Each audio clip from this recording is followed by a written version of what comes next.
Maintenant que vous savez quand est-ce qu'il ne faut pas faire de ponction, quasiment jamais, quand est-ce qu'il faut la faire, quasiment toujours, quels sont les risques faibles et comment les éviter, de façon facile, mais est-ce que vous avez tout le matériel pour le faire à votre cabinet?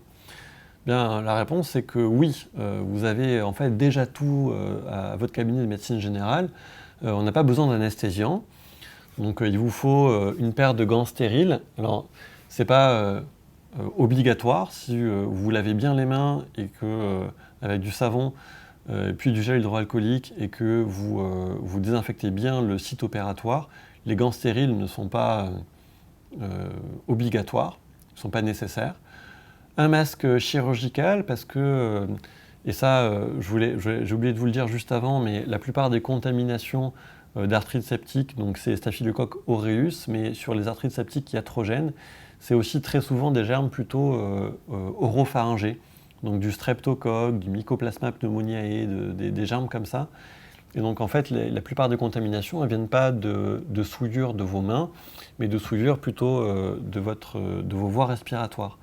Donc porter un masque, c'est, surtout dans le contexte actuel, c'est absolument nécessaire pour faire une ponction articulaire. Le champ stérile, j'en utilise jamais, il n'est vraiment pas nécessaire.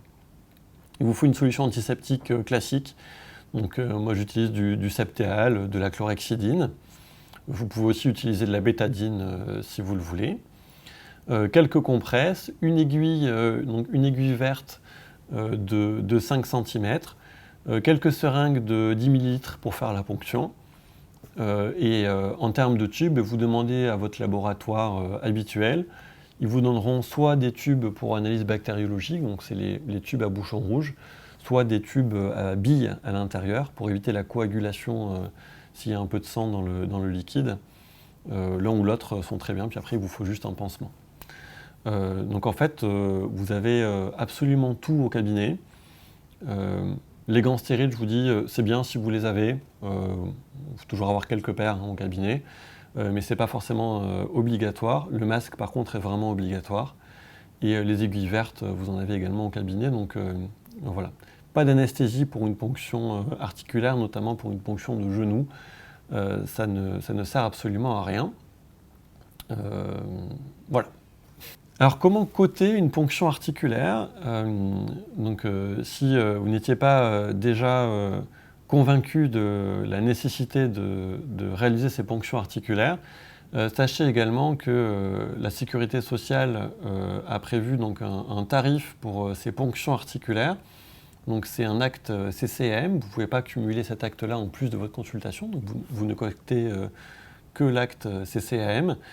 Et vous cotez donc pour un membre inférieur NZJB 001, c'est 60,30 €, c'est totalement remboursé par la Sécurité sociale. Et pour un membre supérieur, pour une épaule, un coude par exemple, c'est un peu plus de 80 €.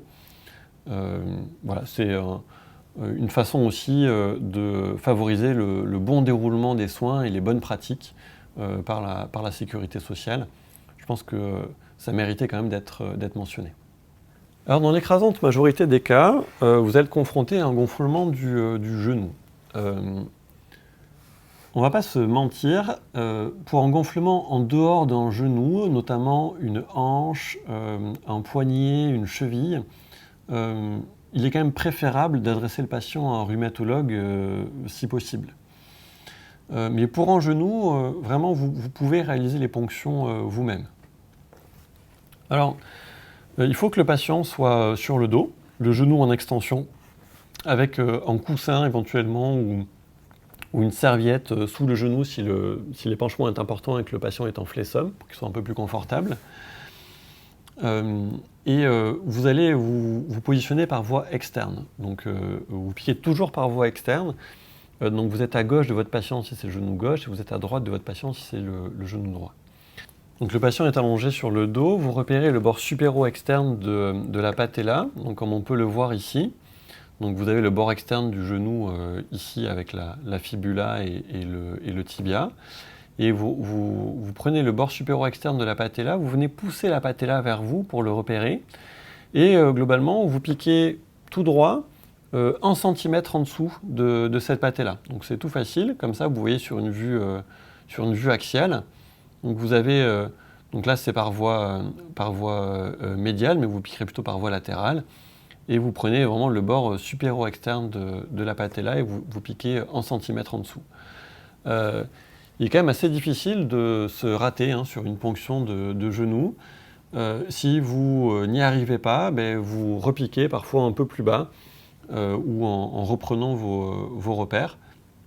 Si vous n'y arrivez pas, pensez également à la possibilité qu'il ne s'agisse pas d'un gonflement de genou, mais plutôt, par exemple, au niveau d'un genou, d'une bursite prérotulienne. Donc que le gonflement ne soit pas intra-articulaire, mais extra-articulaire. Ce qui est tout à fait possible, notamment chez des carleurs. Voilà. Donc une fois que l'aiguille est dans le genou, on évite de la bouger. Donc dès que vous avez adapté votre aiguille à votre seringue, vous introduisez votre aiguille dans le genou en aspirant discrètement le piston de la seringue. Et une fois que le liquide articulaire arrive, vous ne bougez plus l'aiguille, vous aspirez le liquide, et si vous avez besoin de plusieurs seringues pour vider le genou, vous laissez l'aiguille en place, vous désadaptez la seringue de l'aiguille et vous changez de seringue jusqu'à ce que le genou soit complètement vidé. Une fois que l'aiguille est dans le genou, la règle, c'est de ne pas essayer de faire des grands mouvements pour aller chercher du liquide, où vous risqueriez de faire des lésions cartilagineuses en forçant vraiment fort. Donc, voilà. Comme dans la plupart des cas, le but il est prioritairement diagnostique et pas thérapeutique. Juste en vidant le genou comme ça, sans insister, ça suffit en général largement. Donc on va voir ensemble un exemple de ponction de genou que j'ai réalisé au cabinet. Et donc je vous laisse regarder la vidéo sur la diapositive suivante. Alors bonjour à tous, on se retrouve donc dans mon cabinet dans la vraie vie pour que je vous montre de quel matériel est-ce que vous avez besoin pour faire une ponction de liquide articulaire. Alors, vous allez voir, c'est très simple. Moi, j'ai uniquement besoin de ça. Donc, on a des seringues de 10 ml. Prenez-en toujours deux au cas où. Ce qui est bien, c'est d'avoir des seringues où il n'y a pas de bout qui se visse en fait sur l'aiguille. Parce que si on a besoin de plusieurs seringues pour vider la totalité du liquide du genou, c'est plus facile de les adapter et de les désadapter quand c'est pas vissé. Ça évite que l'aiguille bouge à l'intérieur de la cavité articulaire. C'est une question d'habitude, mais ensuite j'utilise quasiment toujours des aiguilles donc vertes, ces aiguilles 21 gauge de 50 mm comme vous pouvez le voir. Ça suffit très largement. Alors chez des patients obèses, parfois on a besoin de l'enfoncer quand même à moitié. Chez la plupart des patients, j'enfonce à peu près ça de l'aiguille et je suis directement dans le genou. Donc vous voyez, ça permet d'avoir la marge nécessaire chez un patient un peu fort. 2 paquets de compresses tout simples. De quoi vous lavez les mains, donc évidemment. Et puis la désinfection, je la fais tout simplement avec du Septéal. Vous pouvez utiliser de la bétadine, ce que vous voulez, puis un petit pansement pour mettre après. Donc vous voyez que c'est vraiment tout simple. Vous avez tout le matériel qu'il vous faut au cabinet. Vous n'avez pas du tout besoin de champ stérile ou de xylocaïne, etc. A très vite donc pour savoir comment est-ce qu'on va faire cette ponction avec un exemple dans la vraie vie. A tout de suite. On va voir ensemble maintenant dans la vraie vie comment effectuer une ponction articulaire. Donc là, c'est une patiente d'une 60aine d'années qui a une arthrose de genou, qui est en attente d'une prothèse totale de genou. Donc c'est un genou droit, vous voyez qu'on pique toujours à ce niveau-là sur le bord supéro-externe de la patella. Donc là, je vous montre le bord supéro-externe et je fais déjà une première désinfection. Donc, là, à ce stade-là, je me suis déjà soigneusement lavé les mains. Et je fais une première désinfection avec du Septéal et des compresses de gaz, tout simplement. Vous voyez, je désinfecte bien large, parce qu'avec ma main gauche, souvent, je vais être amené à pousser la patella vers moi. Donc ça me permet de rester en zone propre.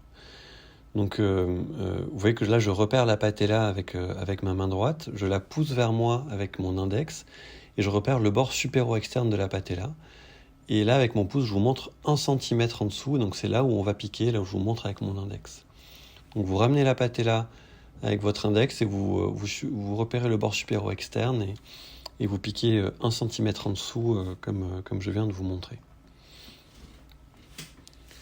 Donc là, en général, après une première désinfection, on prépare le matériel. Je fais toujours un deuxième tour de désinfection. D'habitude, avec du septéal, vous voyez, je désinfecte vraiment bien large pour être sûr de ne pas contaminer le site de ponction avec ma main contralatérale qui va me permettre parfois de ramener le liquide vers moi ou de reprendre mes repères juste avant de piquer notamment.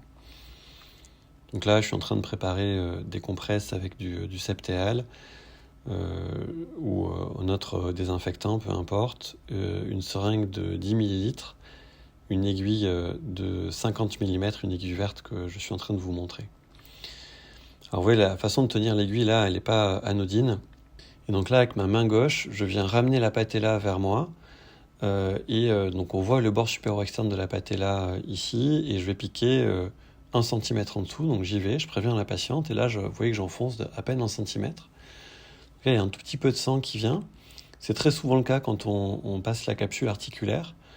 Et vous voyez que je fais que avancer tout doucement ou reculer tout doucement jusqu'à ce que le liquide arrive à l'intérieur de la seringue. Et la seringue est toujours en aspiration pendant que je fais ça. Quand vous piquez dans le bord supérieur ou externe, en fait, vous risquez pas de taper un vaisseau ou une structure neurologique, donc il n'y a aucune inquiétude à avoir. Donc là, le liquide monte dans la seringue, c'est vraiment visqueux. Vous voyez qu'il a un aspect macroscopique séro-hématique. C'est pas une hémarthrose. Là, c'est vraiment une arthrose évoluée. Et le caractère séro-hématique du liquide ne doit pas vous fausser, vous mettre sur la mauvaise piste. Dans la mesure où on a vu que c'est vraiment la cytologie qui va compter. Donc là, le liquide ne vient quasiment plus. Vous voyez que je suis toujours en aspiration avec mon pouce qui est vraiment plaqué contre le butoir de la seringue. Et quand c'est fini, j'ai plus qu'à retirer en fait mon aiguille de la patiente. Vous voyez, c'est très superficiel, elle est enfoncée de 1 cm à peu près. Et c'est fini. Vous voyez que ça n'a quasiment pas saigné. Il n'y a plus qu'à mettre un petit coup de désinfection, un pansement, et envoyer le liquide dans un tube à billes ou dans n'importe quel tube au laboratoire pour le mettre en analyse. Donc voilà, comment faire une ponction articulaire de façon ultra simple. Alors maintenant que vous avez vu en pratique, en théorie puis en pratique, comment réaliser cette ponction articulaire et que vous avez vu avec quelle facilité c'est faisable, que demander comme analyse sur un liquide de ponction articulaire ? La première chose à faire, c'est de demander l'analyse en urgence. Il faut bien que ça apparaisse de façon claire sur l'ordonnance. Pourquoi ? Parce que, comme je vous l'ai dit, toute monoarthrite est septique jusqu'à preuve du contraire. Donc, jusqu'à preuve du contraire, vous allez considérer qu'il s'agit d'une arthrite septique. Vous allez demander 3 types d'analyses sur ce liquide articulaire. Et toujours 3 types d'analyses. La cytologie, pour avoir le nombre de cellules dans le liquide. Le laborantin va également vous dire quel type de cellules il s'agit. Est-ce que c'est plutôt des PNN, des lymphocytes, des macrophages ? Et puis une analyse évidemment bactériologique avec un examen direct, une coloration de grammes et une mise en culture. Et enfin, il ne faudra jamais oublier de rechercher des microcristaux. Donc ça se fait avec un microscope à lampe polarisée ou un microscope électronique, c'est encore mieux. On va rechercher des cristaux de pyrophosphate de calcium pour la chondrocalcinose ou d'urate monosodique pour la goutte. Les laborantins savent très bien identifier ça. Et ces microcristaux doivent être envoyés très rapidement et lus très rapidement par le laboratoire dans les 4 heures, parce que sinon ils risquent de se dégrader et on risque de ne plus les voir. Donc cytologie, bactériologie et microcristaux, tout ça en urgence. Le mieux, c'est d'avoir une ordonnance type, où on précise quelle est l'articulation ponctionnée, est-ce que le patient avait de la fièvre ou non, à quelle heure est-ce qu'on a fait la ponction, est-ce qu'il a pris des antibiotiques avant ou non, et quel type d'analyse on demande. Donc le type d'analyse demandé, ça sera toujours les mêmes. Quel délai est-ce qu'il faut pour avoir les résultats de cette ponction articulaire ? C'est une question qui est majeure parce que dans la mesure où vous allez réaliser le geste chez votre patient et lui dire je vous recontacte avec les résultats pour qu'on sache quoi faire et que lui va vraiment être en attente de ces résultats pour avoir un traitement efficace pour le soulager, il faut savoir sous quel délai vous allez avoir les résultats.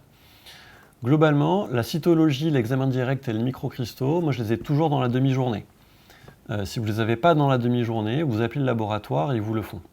C'est vraiment très rapide.